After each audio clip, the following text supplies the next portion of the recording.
गेमचा रिझल्ट फक्त एक पार्ट आहे, पण खरी स्टोरी तर प्लेयर्सच्या टॅलेंट, डेडिकेशन आणि पॅशनची आहे. आणि आज ही कहाणी आहे हॉकी इंडियाच्या 8 ॲन्युअल अवॉर्ड्सची. एक अशा प्लॅटफॉर्मची जिथे देशातील best hockey players, emerging stars आणि लेजंड्स एका स्टेजवर ऑनर केले जातात. 2026 मध्ये झालेल्या या सेरेमनीमध्ये फक्त ट्रॉफीज नाही, तर इंडियन हॉकीचा एक कम्प्लीट इकोसिस्टम सेलिब्रेट केला गेला.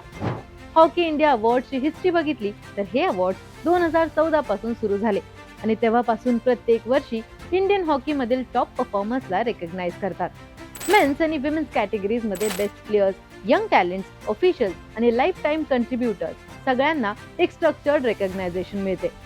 या अवॉर्डचा मेन एम आहे प्लेयर्सला मोटिवेट करणे आणि इंडियन हॉकीला ग्लोबल लेवलवर स्ट्रॉंग बनवणे.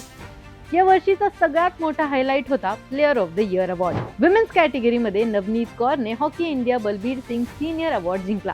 नवनीतचा 2025-26 चा last season performance simply outstanding होता. ती फक्त गोल्स करत नव्हती, तर टीमसाठी मॅच विनर ठरत होती.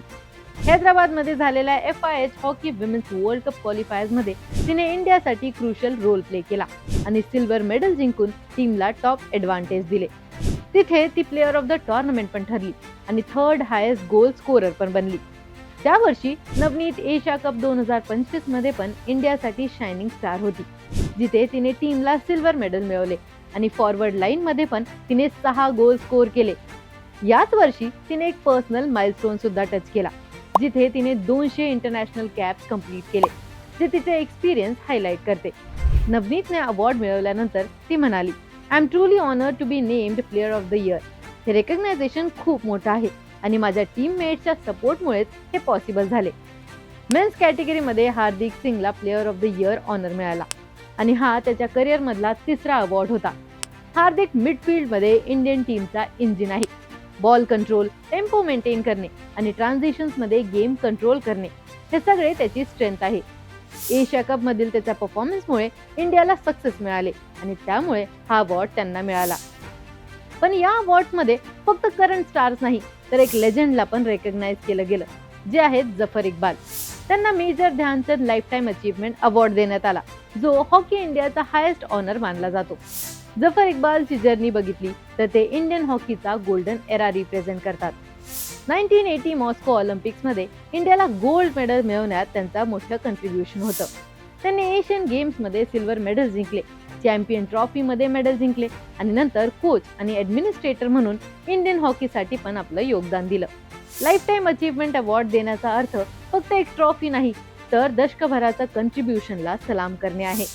या अवॉर्ड्स मध्ये इतर कॅटेगरीज पण तितक्याच इम्पॉर्टंट होत्या. गोलकीपर ऑफ द इयर म्हणून बिच्छू देवी खरीबामला ऑनर केलं गेलं.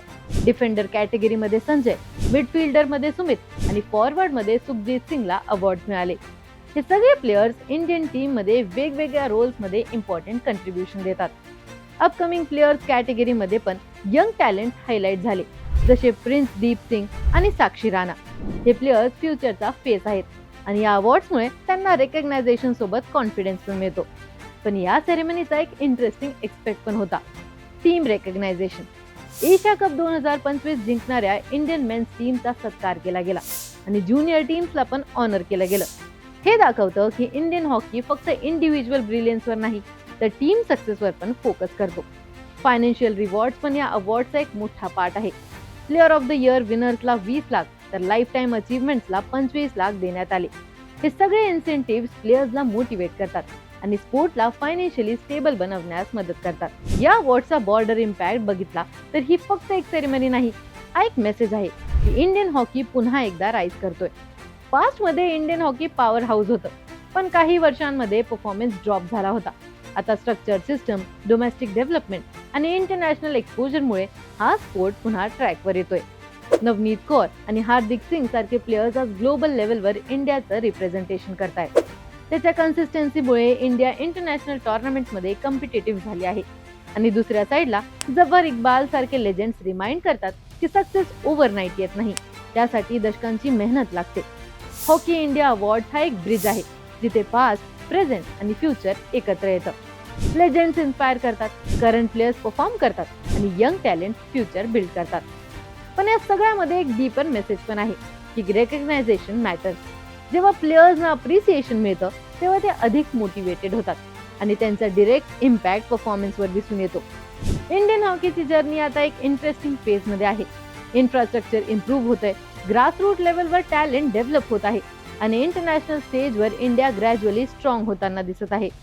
पण नवनीत आणि हार्दिक सारखे स्टार्स आणि जफर इक्बाल सारखे लेजेंड्सची लेगसी बघत इंडियन हॉकी पुन्हा एकदा वर्ल्ड डॉमिनेशनचा फेज मध्ये जाणार का? तुमचे थॉट्स आम्हाला कमेंट्स मध्ये कळवा आणि अशाच क्रीडा विषयक ट्रेंडिंग अपडेटसाठी AGC स्पोर्ट्सला सबस्क्राईब करायला विसरू नका.